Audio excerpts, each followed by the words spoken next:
Hand Grenades, Homosexuals, and Daughters, Myth Building in the 21st Century by Boyd Campbell. Yeah,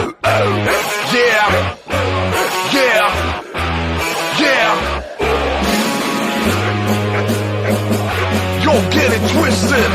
This rap shit is mine, motherfucker. A fucking game. Fuck what you heard. What you hearing? It's what you're hearing. It's what you're hearing. It's what you're hearing. X gon' give it to you. Fuck waiting you to get it on your own. X gon' deliver to you. Knock, knock, open up the door, it's real. With a non-stop pop-up of stainless steel. Go hard, getting busy with it. But I got such a good heart that I'll make a motherfucker wonder if he did it. Damn right, and I'll do it again. Cause I am right, so I got to win. Break bread with the enemy. But no matter how many cats I break bread with, I break who you're sending me. You motherfuckers say I'm a one and nothing but your life saved. Bitch, and I'm sounding like that. I'm getting down like a foggy said freeze. I won't be the one ending up on the... How do you like my bumper music? There are a number of songs I consider my personal anthems. This is my war music. Live life to always surprise people. Don't get it twisted. This story business is mine. People talk about how what I do is some sort of freakish accomplishment. There was a time when scores of people had to turn in as many words a day as I do for the world's many papers. Paul Harvey had to write it and perform it 4 days a week. The difference between what I do and what they do is that I throw out more than I keep. That might be a confidence thing. I read Jerry Mitchell every day. Have for, a while, since before the Everything Kid was old enough to get her ears pierced. There are specific differences between what he does and what I do. He's a journalist, I'm a storyteller. What he does is try to get at some sort of specific truth. What I do is myth building. Not myth as in this is not true, but myth as in these are stories of the gods. Little g. The Greeks used myth to define who they are. Most of their stories weren't true, but they reflected a deeper truth. Part of the problem with Mississippi is that we created a myth cycle around the Civil War, which would be fine, except A, we were dead wrong, and B, we got our ass kicked in every possible way.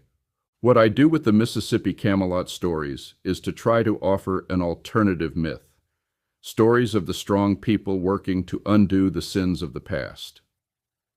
Little Bird's mom says I write to tell good stories about Mississippi. She gets it. These aren't happy stories. They're not even always stories with happy endings. They're stories of people who struggle to be better, to do better. That's the best story of Mississippi I know of. I'm replacing old myths with better ones. My myths are true, though. I tell them because an angel said I should. You won't find a Polyphemus in my stories, but Ross Barnett is pretty close. I have pretty regular conversations with the Everything Kid, T.E.K. One of the cool things about her friendship, now that she thinks she's grown, is that we get to talk about the difference between my generation and hers, and the difference between both of our generations and her daughters. Even though her mom is only 10 years older than me, she's experiencing a lot of the issues that come from the last quarter of a life, which I'm just now getting a glimpse of. That's 4 generations of Mississippi. For what I do, that's a pretty important perspective. The Everything Child number 2, the one that's going to Millsaps next year, asked, "Who the hell is Boyd?" He's the man who took your sister to that Pride prom 3 years ago. That's absolutely true. I had just started taking field trips out of rehab, but they had just restarted the theater. I asked Sam if I could buy a table for the players. He said, "Why not buy it in your name and just invite players?" That works for me. I don't speak for Millsaps. I speak for myself, although I usually sit with Millsaps kids. The Everything Child number 1 was either 17 or 18. She hadn't left for that girls' school in North Mississippi, where Barry Hanna and Larry Brown used to hang out. She's part of the same program that produced John Maxwell. She's in pretty good company. I've been keeping up with her career. She may be but little, but she is fierce, fiercely talented. I don't see any way Mississippi can keep her. Our loss is Paris's gain, or New York, or London. One of the things we talk about is how sexual politics and sexual identities have changed between my generation and Erin's, oops, said her real name, and her children. It's an issue because the world tries to use sexual politics and sexual identities to limit and control daughters. Fuck that. The everything kids have a great stepdad. I don't envy anybody trying to love one of my girls. Here, hold this hand grenade. Don't fuck up and I'll give you the pin. He's a gentleman, and as much as I write about his wife, I should mention him. Marrying one of my girls exists somewhere between eternal happiness and sudden death.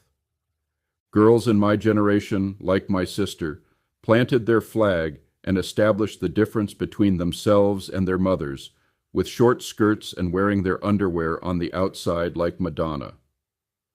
This business of women wearing a silk jacket, a silk bra, and no shirt is fine, unless it's your sister. If it's your sister, you follow her to the dock with a whole case of hand grenades in the trunk. Just in case, you know, in case. Boom, bitches. The little bird is dead in the middle between Erin's age and her children's age. That's just one of the reasons I want them to be friends. Being one of my girls has advantages. There's always somebody to have your back. I can help hide the bodies of insufficient boyfriends, but they also have to spend their days wondering if the dragon will eat Boyd this time. Dragons are like that. Fuck those guys. Every generation of players has its own everything kid. The current one is named Jasmine. Like Erin, she could be a model, but she has a power saw instead. She's also learning to be a scientist. When I say everything, I mean everything. When we went to the Pride prom, the current everything kid was named Lizzie. I loved Lizzie so much, still do technically. She teaches. Lizzie was the first everything kid since I came out of the cave. They had just built a new theater. Taking her to lunch, I said, "You're my child now." Sometimes these people don't believe me. Erin's child was fairly young when she came out. Lizzie likes boys, I think. She hasn't asked me for advice. I still have hand grenades if she finds somebody she likes. Michael was there. Michael had not yet begun the medical part of transforming genders. Fairly early on, I noticed something about Michael's bone structure. I asked Sam if Michael was what I thought he was, and Sam said yes. I probably would have adopted Michael anyway because he's amazing and amazingly talented, but people in unique situations get special attention. You don't have to be a girl to be one of my girls. Sam was never a girl, but he was still one of my girls. We got lucky with him. He fell in love with a decent person early on. It doesn't always happen that way, but it's so nice when it does. The thing a lot of people miss about gay men is that they're still very much men, with all the hormones and death wishes that come with being a man. Some of the world's greatest warriors loved other men. I'm named after one of them. When Alexander saw the breadth of his domain, he wept, for there were no more worlds to conquer. One day Brent said, "I think Sam is gay." I drew my sword. This was not the first time Brent and I had to fill the ground between a student and an unkind world. Growing up Mormon, I'm honestly deeply impressed with how Brent has handled a changing world. Brent isn't just my master, he's one of my best and oldest friends, and hands down my favorite collaborator. We've never gotten drunk together, and he has an entirely unchristian opinion of cigars. Still, I love him. Fuck with him, and I still have hand grenades, you know. I think for the current generation, attending Pride proms when you're not gay is the current version of short skirts and Madonna bras. Short skirts have been replaced by something called a skort, which often comes in pornographic lengths. Still, it's their statement of identity, not mine. Don't get any ideas, though. They're still my girls, and I still have hand grenades. There is a fair amount of myth-building in sexual identity and sexual politics. Dionysus was gender fluid. Artemis turned an unruly admirer into a heart who was then chased and eaten by his own deerhounds. Aphrodite was born of the sea foam, in the shell of a giant scallop. Hera was a god before Zeus, but as cities grew, myths became more male, and Hera became the bitter consort.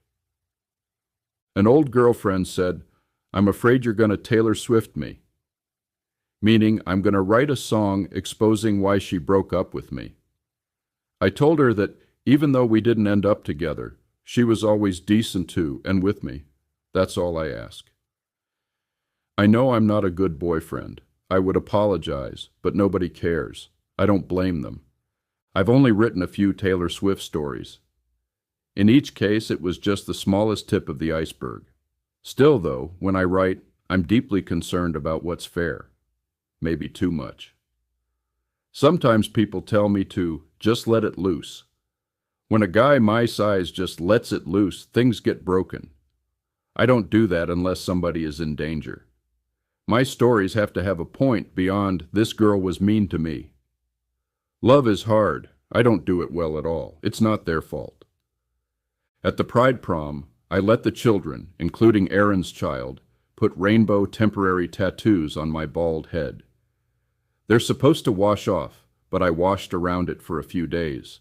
It had to wear off.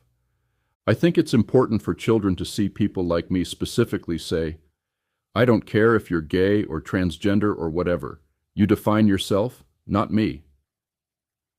I'm fully aware this leads to questions about, is Boyd gay? Know what? Don't care. Don't care even a little bit.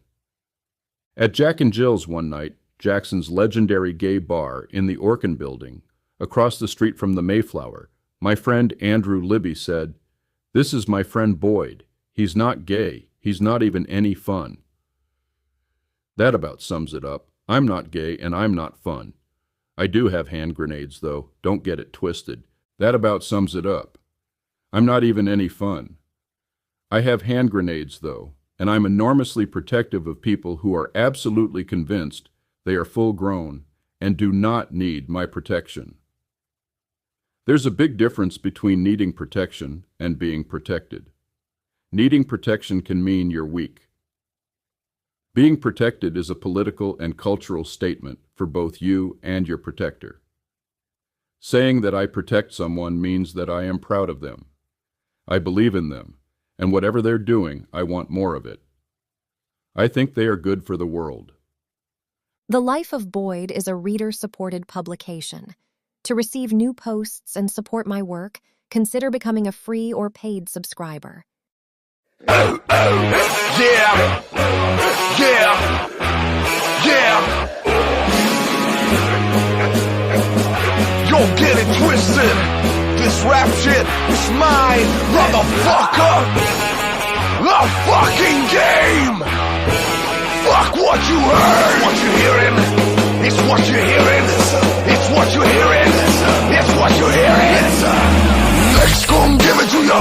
Fuck waiting you to get it on your own. X gon' deliver to you. Knock, knock, open up the door, it's real. With a non-stop pop-up of stainless steel. Go hard, getting busy with it. But I got such a good heart that I'll make a motherfucker wonder if they did it. Damn right, and I'll do it again. Cause I am right, so I got to win. Break bread with the enemy. But no matter how many cats I break bread with, I break through your sending me. You motherfuckers say I'm a one and nothing but your life saved. Bitch, and I'm something like that. I'm getting down, down like a foggy said freeze. I won't be the one any of